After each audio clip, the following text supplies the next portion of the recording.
Well, we last left this trio of terrific time travelers just before a major battle in the Civil War at Gettysburg.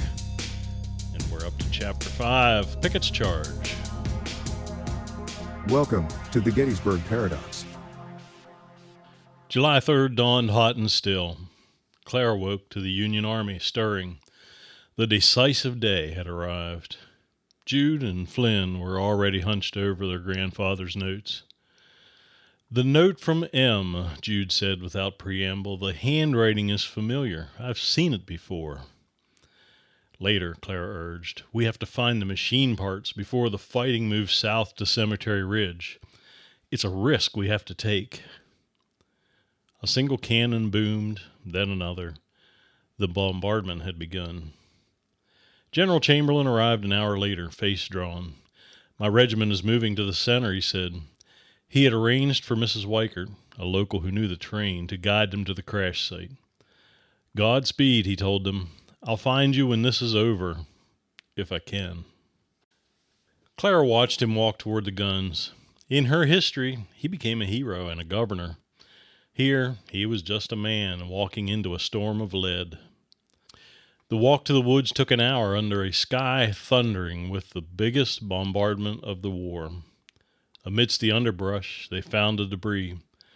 After 20 minutes of searching, Flynn emerged from a thicket holding a battered copper cylinder.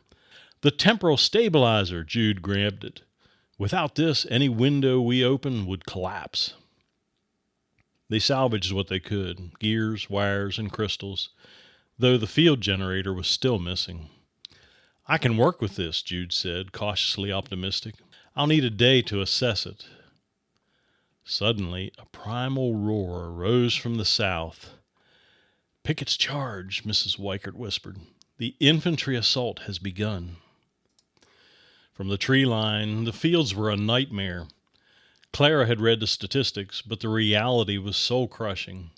Neat gray lines of men shattering under artillery, smoke choking the air, and the terrible screams of thousands of soldiers marching into a high water mark that looked more like a mass grave. By evening, the guns fell silent.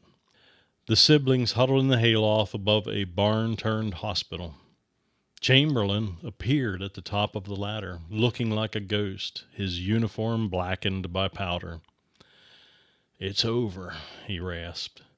"Lee is broken, but I lost several of my men today." After a heavy silence, Jude asked to see the general's diary. He compared it to the assassination warning. "Look at this capital T," Jude pointed out. "Your hand has a small hook at the top. The letter doesn't. And the pressure is lighter. It's a forgery."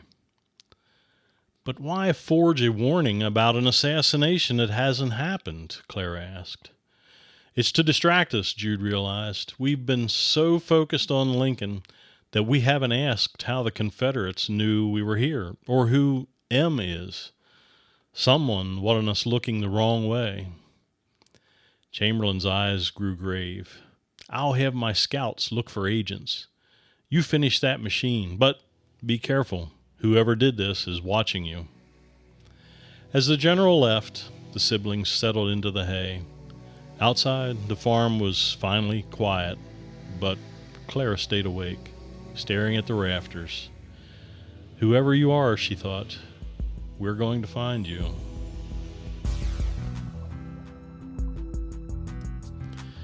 Well, the plot thickens.